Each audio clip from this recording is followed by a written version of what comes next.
ഉപ്പുതറ പഞ്ചായത്ത് ഭരണസമിതിയെ അപകീർത്തിപ്പെടുത്തുവാനാണ് കോൺഗ്രസ് അംഗങ്ങൾ സമരം നടത്തിയെന്ന് panchayat president James K Jacob.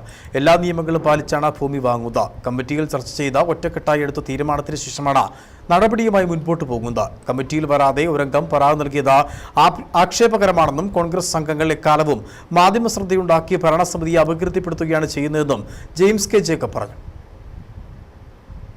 സ്വീകരിച്ച നടപടികളും തെറ്റാണെന്ന് കാണിച്ചുകൊണ്ടിരുന്ന പഞ്ചായത്തിന് മുന്നിലെ വാമൊഴി കെട്ടിയുള്ള സമരം വരെ നമ്മൾ കാണാനിടയായി. എനിക്ക് പറയാനുള്ളത്, പഞ്ചായത്തിന്റെ വികസന കാര്യങ്ങളിൽ നമ്മൾ കൂട്ടായിട്ടുള്ള തീരുമാനം എടുക്കുകയും കൂട്ടായിട്ടുള്ള തീരുമാനത്തിന്റെ ഭാഗമായിട്ടുള്ള നടപടിക്രമങ്ങൾ പാലിക്കുകയും ചെയ്ത് ഓരോ കാര്യങ്ങൾ ചെയ്യുന്നത്, പിന്നീട് അത് ചെയ്തതിന് ശേഷം അത് അനധികൃതമാണെന്നും അത് അന്യായമാണെന്നുള്ള രീതിയിൽ വളരെ തരത്തിലുള്ള മോശമായി പ്രചരിപ്പിക്കുകയും മാധ്യമങ്ങൾ വഴി പഞ്ചായത്തിന്റെ ഭരണസമിതി തന്നെ അപകീർത്തിപ്പെടുന്ന ഒരു സമീപനമാണ് കോൺഗ്രസ് സ്വീകരിച്ചു വന്നിട്ടുള്ളത്.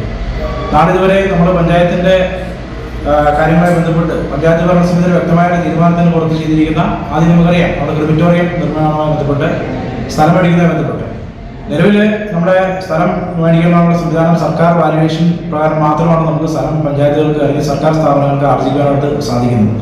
അപ്പം അത്തരത്തിൽ നമ്മുടെ നിയമാനുസൃതമായി പഞ്ചായത്ത് സ്ഥലം വാങ്ങിക്കണമെങ്കിൽ വാങ്ങിക്കേണ്ടുന്ന എല്ലാ പ്രവർത്തനമായ കാര്യങ്ങളും ചെയ്തിട്ടാണ് നമ്മൾ സ്ഥലം വാങ്ങിച്ചിട്ടുള്ളതും.